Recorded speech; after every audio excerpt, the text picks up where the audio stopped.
Et nous voici sur le plateau de l'émission L'Écho. Bonjour. Bonjour. Jafat. Ouais. Jamalfar. Samalfar. Ça, c'est l'inspecteur Mamadou Nour qui m'a donné ce nom, Samalfar. Mais moi, j'ai préféré prendre Jafat. Jafat. Ok. Ouais. Qui est Jafat? Bon, Jafat est un jeune citoyen tchadien avec peu de moyens et qui vit librement.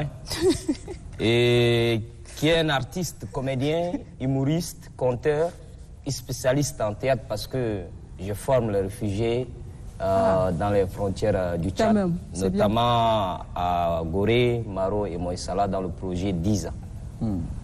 Sinon, je vis que du théâtre. Et vous êtes un homme libre aussi. Voilà, je suis libre. Et qui ne vit pas librement, à votre avis? Ah, c'est pas forcé. Par exemple, il y a des gens, les pilotes par exemple, ils ne sont pas libres. Pourquoi? Parce que là, ils prennent la vie de toute une communauté variée. Où ça passe, où ça casse. Si ça passe, c'est qu'ils sont libres. Mais si ça casse, c'est là où soit eux-mêmes leur vie là va partir. On ne sait pas si c'est dans une forêt où ils vont tomber, où ils vont s'exploser. Donc il y a deux risques. Moi, je suis dans la deuxième catégorie des gens, même s'ils n'ont pas assez de moyens, en tout cas, ils sont sûrs de leur vie. Ils ne vont pas provoquer quelqu'un pour le tabasser ou bien lui donner des coups de poing. Donc, chacun dans son coin et les mesures sont bien variées et calculées. Qu'est-ce que vous nous proposez ce matin? Voilà. Aïe, l'inondation, comment? L'inondation depuis le 1er août là, a obligé les gens à faire même des régimes alimentaires. Comment ça? Parce que pendant toute cette saison pluvieuse là, les gens ils ont commencé à s'habituer à décaler les herbes. S'ils ont par exemple l'habitude de préparer 3 fois par jour, pendant la saison pluvieuse on ne prépare que 2 fois par jour. Parce qu'on ne sait jamais si la pluie doit venir vers les 1h, 2h. Nul ne connaît l'heure exacte de la pluie. Donc, et puis, la deuxième des choses là, pendant cette saison pluvieuse, c'est là où ceux qui n'ont pas de moyens viennent chez les gens. Voilà, ils plient leurs pantalons.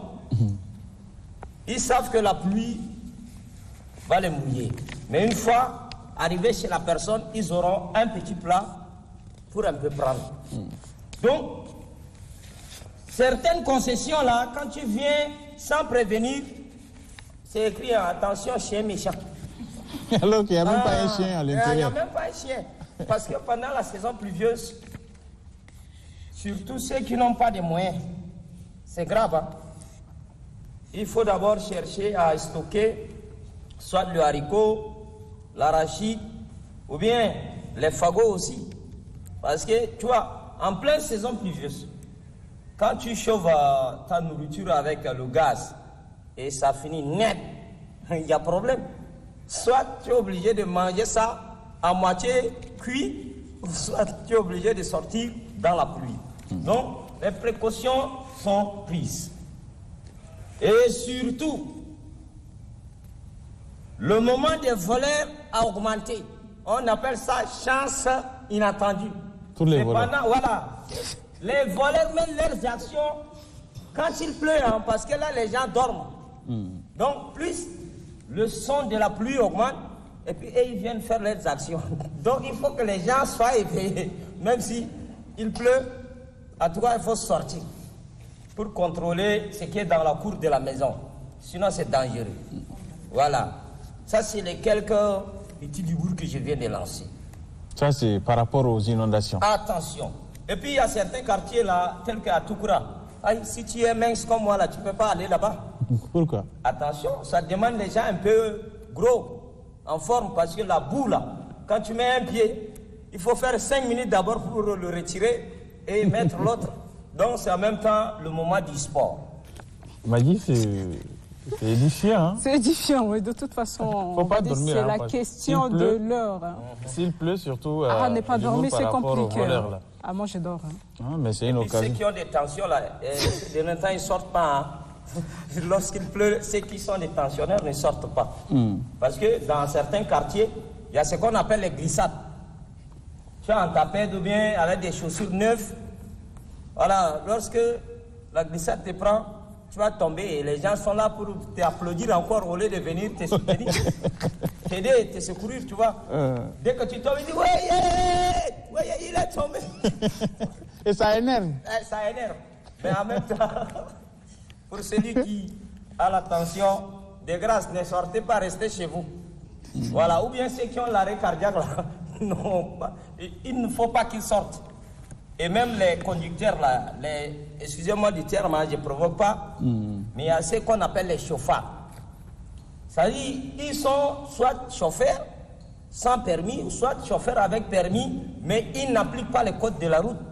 Donc, tu vois, tu es là sur le rez-de-chaussée, mais il va passer à tout à l'heure, et te verse l'eau là. Même pas pardon, hein. Donc, pendant la saison pluvieuse, en tout cas, il y a problème dans problème. Les gens ne respectent pas les piétons. Non, jamais. Même les piétons, entre eux-mêmes, ils ne se respectent pas. Comment ça? Ceux qui ont des grosses tapettes là. Ça, c'est la bonne réponse, par contre. Tu mets le pied et puis pouf. C'est le qui est derrière toi. Tiens, non, moi, ici, quoi. Tes yeux là ne regardent pas. Donc, en tout cas, c'est mélangé. C'est mélangé. Et tout ça, c'est les inondations. D'accord. Magie, mais il y a quelque chose là. Tout de suite, tu venais de dire qu'il ne faut pas vraiment beaucoup dormir, surtout la nuit. Ouais. Parce qu'il y a des voleurs qui profitent pour venir voilà, ramasser et tout. Et les voleurs de N'Djamena sont des mal éduqués ces derniers temps.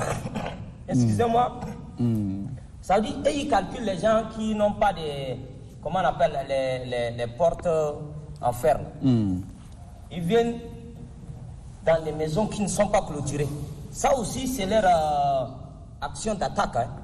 Donc, ils partent là. Et les gens de ces derniers temps, là, les voleurs, là, ils n'ont pas pitié. Ça veut dire, ils peuvent même aller tout vider ta concession. Et ils vont dire non. C'est Dieu qui leur a donné ça. Attends, la personne a souffert pour avoir des chaises, des tables. Toi, tu sors de nulle part pour venir ramasser et tu dis que c'est Dieu qui t'a donné la chance. Mais Dieu va te maudire. Gare à vous, vous les voleurs. Si un temps tu allais voler chez moi, là, tu vas dormir là. Comment ça? Oui, il ne va pas sortir. Parce que, tu vois, quand tu travailles dans la sueur, dans la souffrance, et tu essayes de prendre, comme on appelle, des objets dans ta maison, ou bien tu rassures la famille alimentairement parlant, et que la personne vient prendre, ça dit tu es dans la soustraction. Au lieu de l'augmentation, ça dit tu recules. Maintenant, si tu n'as pas de moyens, les imprévus, s'il n'y en a pas, les enfants vont dormir affamés. Madame même là, elle va sortir la bouche là, bien gonflée. Elle va penser à rentrer chez sa famille. Voilà, donc voilà un peu les conséquences du vol pendant le moment de l'inondation. Merci Pirko Losso. Pirko Losso, ça signifie est-ce que tu peux voler avec les ailes? Vous avez vu un être humain voler avec les ailes? Non. C'est ça ton nom? Pirko Losso. Alias Jafat, sinon Samalfar. Samalfar. Merci bien, merci d'avoir répondu à notre invitation et quand même d'apporter un peu de sourire à nos téléspectateurs qui nous suivent un peu partout. Ouais. Un homme qui passe une journée sans rire, soit il est à un pas de la mort, soit on sait qu'il va tomber malade. Merci beaucoup, Jafat. Ma mère rit trop.